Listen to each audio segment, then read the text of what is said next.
Oggi sono molto agitata perché è qui con me la mia psicologa e Laura, sono felicissima che tu sia qui e lo dimostra il fatto che ho perso le chiavi del negozio e per un attimo volevamo fare l'intervista all'aria aperta e invece no.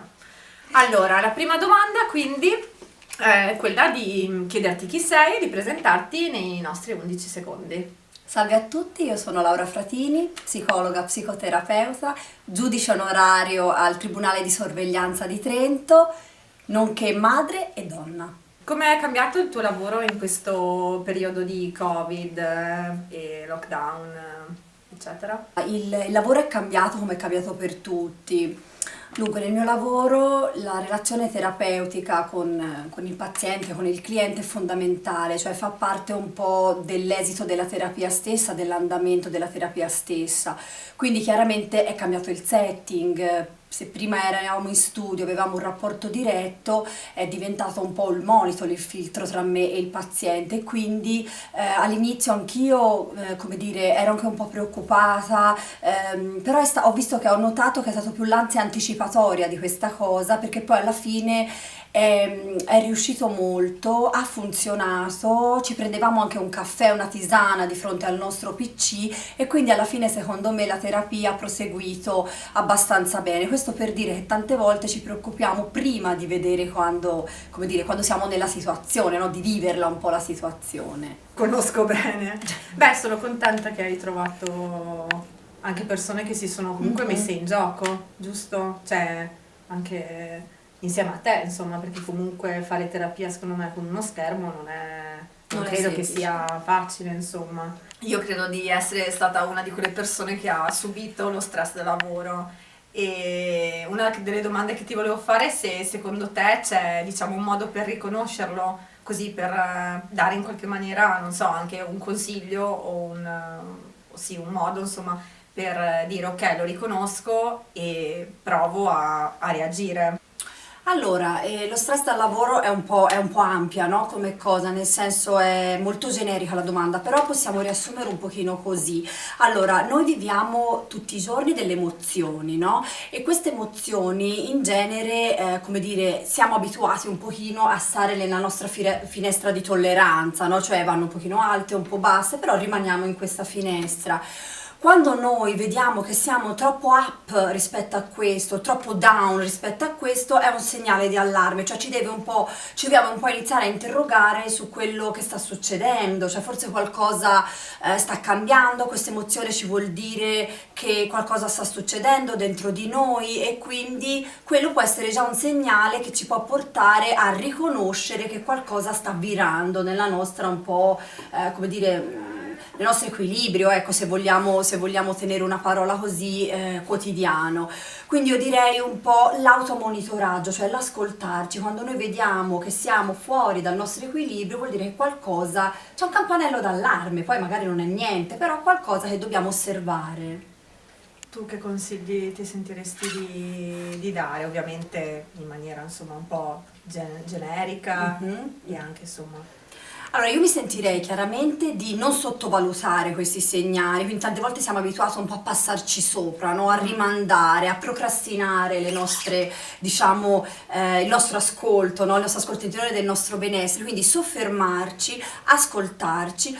Poi magari se in qualche modo, come dire, vediamo, no, che abbiamo bisogno probabilmente di un appoggio esterno che non sia soltanto amicale o soltanto magari un qualcuno che in quel momento ci può sostenere, magari anche rivolgersi a un professionista, che questo non vuol dire che rivolgersi a un professionista le cose cambieranno, dobbiamo intraprendere un percorso molto faticoso, ma pur semplicemente, diciamo, farci un po' aiutare, no, in qualche modo. Sì, per avere un confronto sicuramente anche, vabbè, il discorso del confronto professionale o comunque con un professionista penso che ne valga sempre la pena, almeno io sono assolutamente a favore, lo Se sai. sei a favore, sei a favorissimo. Sì. Poi certo anche il fatto comunque di riconoscerlo e dire ok, ho bisogno di aiuto e magari come dici tu anche tramite un amico, cioè con quella chiacchiera in più o piuttosto ad esempio per me adesso è diventato fondamentale anche un po' lo sfogo se vuoi fisico dove per me andare la domenica che è l'unico giorno che ho a disposizione andare a fare comunque quei 2 passi all'aperto sta diventando veramente quasi una terapia. Quali tipi di emozioni hai trovato in questo periodo fra le persone, delle emozioni più diffuse in questo momento? Sicuramente nel momento in cui che stiamo vivendo l'emozione, no, che fa un po' da principe è la preoccupazione, la paura, quindi anche l'ansia, no? E di conseguenza il rimuginio su tutti quei pensieri negativi, questa concatenazione di pensieri appunto e poi come dire portano ad aumentare l'ansia stessa, no?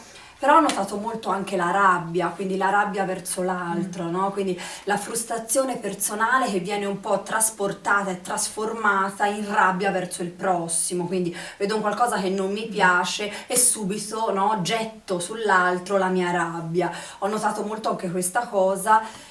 E poi anche un po' la tristezza, no? Che fa parte un po' di quella parte più, come dire, di depressiva, associata un po' all'isolamento, che ritroviamo soprattutto nei più giovani, nei ragazzi adolescenti e anche, ora i bambini no perché hanno più risorse, ma i ragazzi adolescenti spesso succede che possano in qualche modo essere più vicini a questa parte di sentirsi più tristi, più soli, più depressi. Sì. Allora, ciò che può aiutare sicuramente, diciamo, soprattutto quando abbiamo tanto stress, quindi le emozioni in gioco diventano quelle un pochino più faticose, sicuramente è come dire ritagliarci nella nostra torta una fettina che sia anche un momento piacevole, no, per noi, cioè un qualcosa che in qualche modo sia per noi da cura.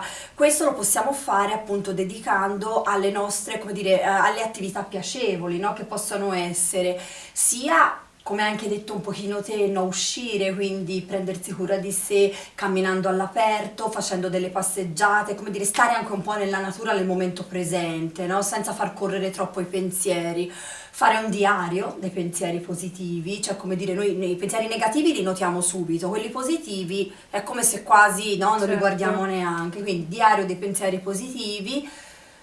Curarsi in maniera tipo un bagno caldo, farsi una tisana, prendersi un caffè al telefono con un'amica, ma perché no anche fare un po' di shopping, quindi voglio dire anche dedicarsi un po' a sé, no? Mi voglio comprare qualcosa per farmi un regalo, ci sta, perché no? Fa parte un po' della cura. Certo, sì, e su questo sono pienamente d'accordo, non per spingere l'acquisto compulsivo nel mio negozio, ma il fatto di proprio farsi un regalo per sentirsi bene, belle e stare proprio insomma nel miglior modo possibile.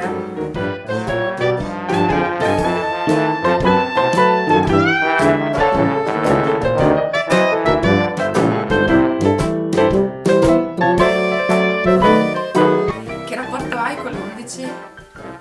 Allora, l'11 credo che sia un negozio di stile.